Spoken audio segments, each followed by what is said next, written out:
वंदे मातरम दोस्तों। आज हम बात करेंगे नंबर सिस्टम के अगले टॉपिक के बारे में। तो जो हमारा आज का टॉपिक है वो है laws of exponents for real numbers. तो जो हमारा रियल नंबर्स होता है उसके लिए हमारा लॉ ऑफ एक्सपोनेंट क्या होगा इसके बारे में। तो उससे पहले एक चीज़ हम ये समझ लेते हैं कि ए की पावर अगर एन है तो हमारा जो ए होता है वो बेस होता है, और पावर अगर एन है तो इसको हम एक्सपोनेंट कहते हैं, पावर कहते हैं, या हम इंडेक्स कह सकते हैं।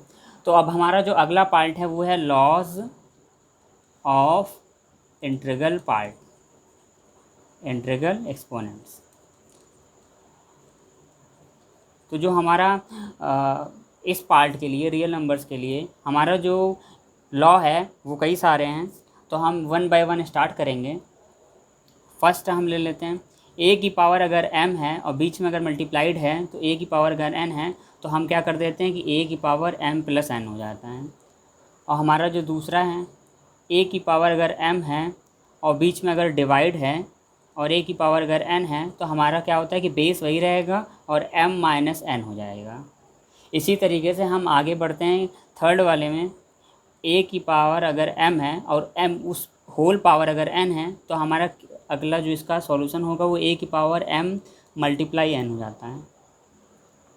मतलब ये है कि ए वही रहेगा और m n मल्टीप्लाइड में हो जाएंगे। हम फोर्थ नंबर पे चलते हैं। तो जो हमारा फोर्थ नंबर है वो है ए और बी लिखा हुआ है, कोई नंबर है और उस होल पावर है टोटल। तो ए की पावर हम n सेपरेट कर सकते हैं और बी की पावर n हम सेपरेट कर सकते हैं। मतलब ये है कि दोनों को हम सेपरेट कर लेंगे। आगे बढ़ते हैं, अगर a अपॉन b है और उसका पावर अगर n है तो अगर हम चाहें तो a की पावर n और b की पावर हम n इसे न्यूमरेटर एंड डिनोमिनेटर में कर सकते हैं। अब हमारा जो छठवां नंबर है वो है, अगर a की पावर माइनस n है तो उसे हम इस माइनस को रिमूव करने के लिए हम क्या करते हैं, 1 अपॉन a की पावर हम n कर देते हैं। सेवन्थ नंबर पर a की पावर अगर 0 है तो उसकी वैल्यू हमेशा 1 होगी। अब a की पावर 0 का यहाँ सेंस ये है कि कोई भी नंबर हो उसकी अगर पावर 0 है तो हमेशा 1 होगा उसका आंसर। चलिए अब हम क्वेश्चन सॉल्व करते हैं। तो हमारा जो पहला क्वेश्चन है वो है रूट x की पावर -3 होल पावर 5। तो हम इसे कैसे सॉल्व करेंगे।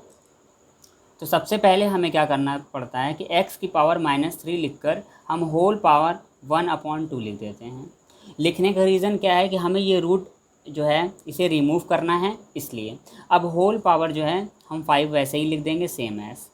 अब हमारा जो अगला स्टेप होगा वो क्या होगा, x -3 multiplied by 1/2 whole power 5। अगला स्टेप x -3 1 जा 3 2 होल पावर 5। अब हमारा नेक्स्ट स्टेप क्या होगा, x -3 multiply 5 that is x की पावर -15/2। अब हमारा अगला जो स्टेप होगा वो क्या होगा, हमने अभी कुछ देर पहले एक फॉर्मूले में पढ़ा था कि a की पावर अगर -n है तो हम उसे 1/a की पावर n कर देते हैं ताकि वो पॉजिटिव में आ जाए। तो हम यहाँ पर भी वैसे ही फॉलो करेंगे, x लिख देंगे 1/x कर देंगे और इसे लिख देंगे 15/2। ये इसका पॉजिटिव में आ गया। अब हम आगे अगला क्वेश्चन करेंगे। तो हमारा जो नेक्स्ट क्वेश्चन है, रूट यहाँ पर 5 है, 243 x की पावर 10 y की पावर 5 एंड z की पावर 10, ये चीज़ें लिखी हुई हैं। और उसके बाद हम इसे सॉल्व कैसे करेंगे। तो अब सबसे पहले क्या करना है कि 243 को हम यहाँ पर डिवाइड देंगे। सबसे पहले यहाँ हम डिवाइड करके एक बार चेक कर ले रहे हैं कि ये 5 के पावर में है कि नहीं। तो पहले हम 3 से स्टार्ट करेंगे। 3 8 जा 24, 3 1 जा 3, 3 27, 3 9 आ जाएगा और 3 3 3 3। तो यहाँ पता चल रहा है कि 3 के अगर हम प्राइम फैक्टर करते हैं तो 243 जो है उसी के क्यूब में, मतलब उसी के पावर 5 में आएगा। तो हम इसे कैसे लिखते हैं कि 243 को हम ऐसे लिख देंगे 3 3 3 3 3, ये पूरा 5 हो गया। मल्टीप्लाई करेंगे, x की पावर 10 है तो x की पावर 5 मल्टीप्लाई x की पावर 5, ये हम सेपरेट कर लिए। और अगला जो है वो y की पावर z वो सेम रहेगा वैसे ही। और लास्ट में हम करेंगे z की पावर 5 मल्टीप्लाई z की पावर 5। तो यहाँ पर हम 5 का कॉम्बिनेशन निकालेंगे, क्योंकि यहाँ पर हमारा 5 है, ये 5 के कॉम्बिनेशन के अकॉर्डिंग निकालना है। तो ये 5 एक बार निकल जाएगा तो 3 हो जाएगा।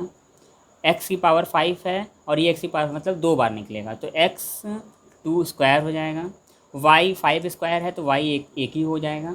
और यहाँ z की पावर 5 और z की पावर 5 2 बार है, तो हम z की पावर 2 कर देंगे, यहाँ स्क्वायर में कर देंगे।